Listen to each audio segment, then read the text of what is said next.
Jean 7. Après cela, Jésus parcourait la Galilée, car il ne voulait point parcourir la Judée, parce que les Juifs cherchaient à le faire mourir.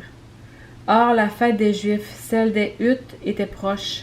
Ses frères lui dirent, « Pars d'ici et va en Judée, afin que tes disciples contemplent aussi les œuvres que tu fais. Personne n'agit en secret s'il cherche à se mettre en évidence. Si tu fais ces choses, manifeste-toi au monde. » En effet, ses frères non plus ne croyaient pas en lui. Jésus leur dit, « Le moment n'est pas encore venu pour moi, mais pour vous le moment est toujours opportun. Le monde ne peut voyer, il a de la haine pour moi, parce que je rends de lui le témoignage que ses œuvres sont mauvaises. Montez-vous à la fête. Moi, je ne monte pas encore à cette fête, parce que le moment pour moi n'est pas encore accompli. » Après leur avoir dit cela, il resta en Galilée. Quand ses frères furent montés à la fête, alors il y monta aussi lui-même, non pas de façon manifeste, mais comme en secret. Les Juifs le cherchaient pendant la fête et disaient, « Où est-il? » Et il y avait dans la foule beaucoup de murmures à son sujet. Les uns disaient, « C'est un homme de bien », mais d'autres disaient, « Non, au contraire, il égare la foule. » Personne toutefois ne parlait ouvertement de lui par crainte des Juifs. On était déjà au milieu de la fête quand Jésus monta au temple et il enseignait. Les Juifs s'étonnaient et disaient, « Comment connaît-il les Écritures, lui qu'il n'a pas étudié? » Jésus leur répondit, « Mon enseignement n'est pas de moi, mais de celui qui m'a envoyé. Si quelqu'un veut faire sa volonté, il reconnaîtra si cet enseignement vient de Dieu ou si mes paroles viennent de moi-même. Celui dont les paroles viennent de lui-même cherche sa propre gloire, mais celui qui cherche la gloire de celui qui l'a envoyé est vrai, et il n'y a pas d'injustice en lui. Moïse ne vous a-t-il pas donné la loi?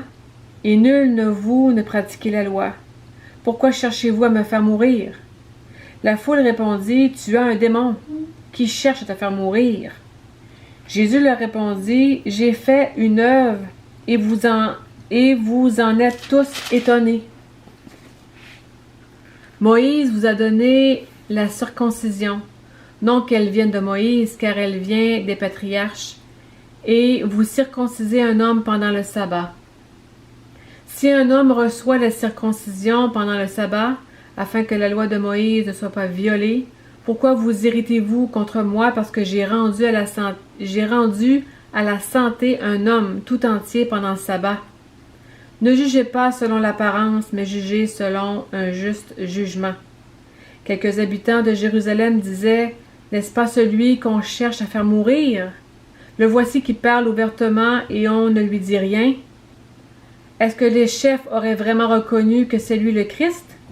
Cependant, celui-ci, nous savons d'où il est, mais le Christ, quand il viendra, personne ne saura d'où il est. » Alors Jésus s'écria, tandis qu'il enseignait dans le temple, « Vous me connaissez et vous savez d'où je suis. Pourtant, je ne suis pas venu de moi-même, mais celui qui m'a envoyé est vrai, et vous ne le connaissez pas.